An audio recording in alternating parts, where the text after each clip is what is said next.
ان کا باہمی کردار ہوتا تھا۔ چرچ لوگوں کو اس روحانی طاقت کے ذریعے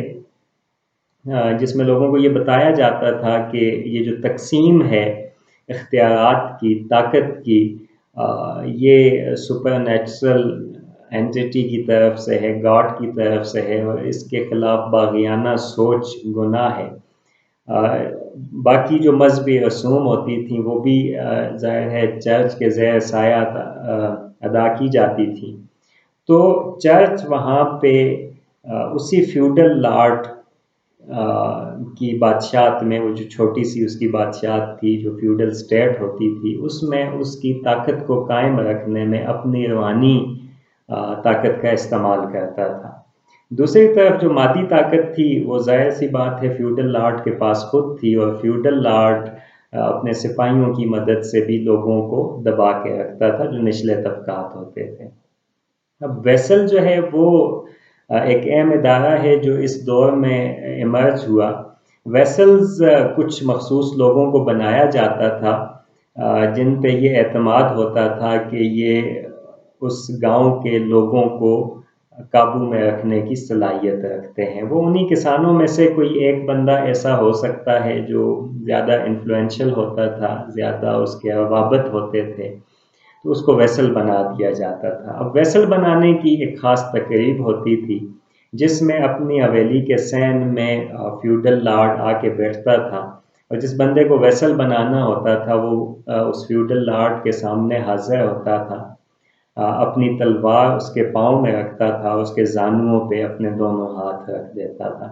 اب فیوڈل لارڈ اپنے ہاتھ اس کے ہاتھوں کے اوپر رکھتا تھا اور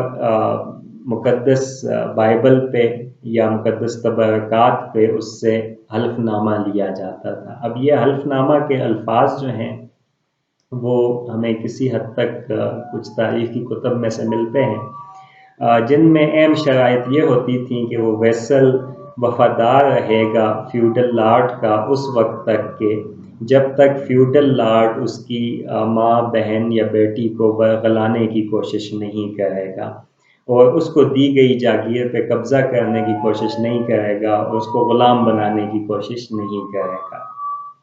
یا اس کی جان کا دشمن نہیں بنے گا۔ اسی طرح سے جو فیوڈل لارڈ ہوتا تھا وہ جس کو ویسل بناتا تھا اس سے بھی یہ عہد لیا جاتا تھا کہ وہ لارڈ کی بہن، بیٹی یا ماں کو برگلانے کی کوشش نہیں کرے گا، اپنی وفاداری انشور کرائے گا فیوڈل لارڈ کو، اور اگر کسی ایسی سازش کا حصہ نہیں بنے گا جس میں فیوڈل لارڈ کی زندگی لینے کی کوشش کی گئی ہو، اور اگر دشمن اس فیوڈل لارڈ کو اغوا کر کے لے جائیں گے تو تاوان کی رقم وہ ویسل ادا کرے گا۔ تو ان چند شرائط کے تحت ویسل جو ہیں وہ وجود میں آئے، ان کو یہ ذمہ داری سونپی گئی۔ اب بعض اوقات یہ بھی ہوتا تھا کہ ایک ویسل جو ہے وہ ایک سے زیادہ فیوڈلز کے ساتھ اس کا رابطہ ہو جاتا تھا، اور وہ ایک سے زیادہ جاگیروں میں ویسل کا رول ادا کرتا تھا۔ اور اب اس کو مسئلہ اس وقت ہوتا تھا کہ جب وہ دو فیوڈل لارڈز کا ویسل ہے اور ان دونوں کی آپس میں باہمی جنگ ہوگی ہے، تو ایسی صورت میں کسی نہ کسی ایک فیوڈل لارڈ کے ساتھ عہد نامے کو اسے ختم کرنا ہوتا تھا۔ اچھا، اب جو ہم نیچے چلتے ہیں، جو سپاہی تھے ان کے گھر عام طور پہ اس حویلی کے، جو فیوڈل لارڈ کی حویلی ہوتی تھی، اس کے ارد گرد بنا دیے جاتے تھے، اور بیرونی حملوں کی صورت میں وہ سپاہی باہر نکل کے مقابلہ کرتے تھے، تحفظ فراہم کرتے تھے اس گاؤں کو۔ اسی طرح سے اندرونی کسی کشمکش کی صورت میں یا کسی اٹھنے والی بغاوت کی صورت میں بھی یہی سپاہی جو ہیں اس کو کچلنے کی کوشش کرتے تھے۔ پھر جو کسان کی زندگی ہے اس دور میں اگر ہم دیکھیں تو وہ کافی میزریبل زندگی ہمیں نظر آتی ہے۔ کسان کھیتوں میں کام کرتا تھا، وہ فصل پیدا کرتا تھا، اور کسان کے ساتھ جو باقی کچھ طبقات ہیں، بارٹر ٹریڈ ہوتی تھی یا کبھی سکوں کا استعمال ہوتا تھا، تو ان میں جیسے جو لاہا ہے، موچی ہے، عام طور پہ فصل میں سے ایک حصہ فکس ان کو ادا کیا جاتا تھا، اور اس حصے کے بدلے وہ اپنے فرائض سر انجام دیتے تھے جو ان گاؤں کے لوگوں کی ضروریات ہوتی تھیں۔ اچھا جی، ایک اہم چیز جو اس زمانے میں ہمیں دکھائی دیتی ہے وہ یہ ہے کہ کسانوں کی یا کام کرنے والے طبقات جو ہیں ان کے ہاں جب ان کے کسی بچے کی شادی ہوتی تھی تو سہاگ رات دلہن پہ پہلا حق فیوڈل لاٹ کو ہوتا تھا. وہ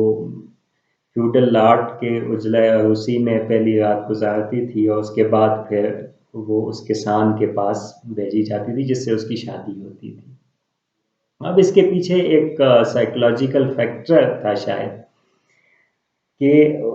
ان کسانوں کو پست رکھنے کے لیے، ان کی عزت نفس کو مارنے کے لیے یہ رسم شروع کی گئی تھی کہ کبھی کوئی کسان کوئی نچلے طبقے کا فرد سر اٹھا کے فیوڈل لاٹ کو نہ دیکھ سکے، کیونکہ ہر ایک کی ماں ایک رات اپنی پہلی رات اس فیوڈل لاٹ کے ہاں گزار چکی ہوتی تھی. تو ایک عرصے تک یہ رسم چلتی رہی جو کافی بعد میں جا کے پھر ختم ہو گئی. اچھا، اب ہم نیکسٹ ویڈیو میں ایک اور اہم ڈیولپمنٹ جو وقت گزرنے کے ساتھ خاص طور پہ نارمن انگلستان اور فرانس میں ڈیولپ ہوئی، نائٹس کس طرح سے اسٹیبلش کیے گئے، نائٹس کا انسٹیٹیوشن کیسے بنایا گیا، ان کی کیا شرائط ہوتی تھیں، ان پہ ہم بات کریں گے. اور پھر ہم اس گفتگو کو جو یورپین ایکسپیرینس ہے فیوڈلزم کا، اس پہ ہم سلسلہ گفتگو کا ختم کریں گے اور ہم متحدہ ہندوستان کی طرف آئیں گے. ایک چیز جو ہے اگر آپ کے ذہن میں، کیونکہ وقت یہاں کم ہوتا ہے اور ہم اتنی تفصیل میں بات نہیں کر سکتے، تو بہت سارے سوال بعض اوقات ذہنوں میں پیدا ہو جاتے ہیں. تو آپ کمنٹ سیکشن میں اپنے سوال لکھ سکتے ہیں کسی بھی ویڈیو کے نیچے، اور ہم نیکسٹ ویڈیو میں کوشش کریں گے کہ ان سوالوں کے جواب بھی دیں. Thank you G.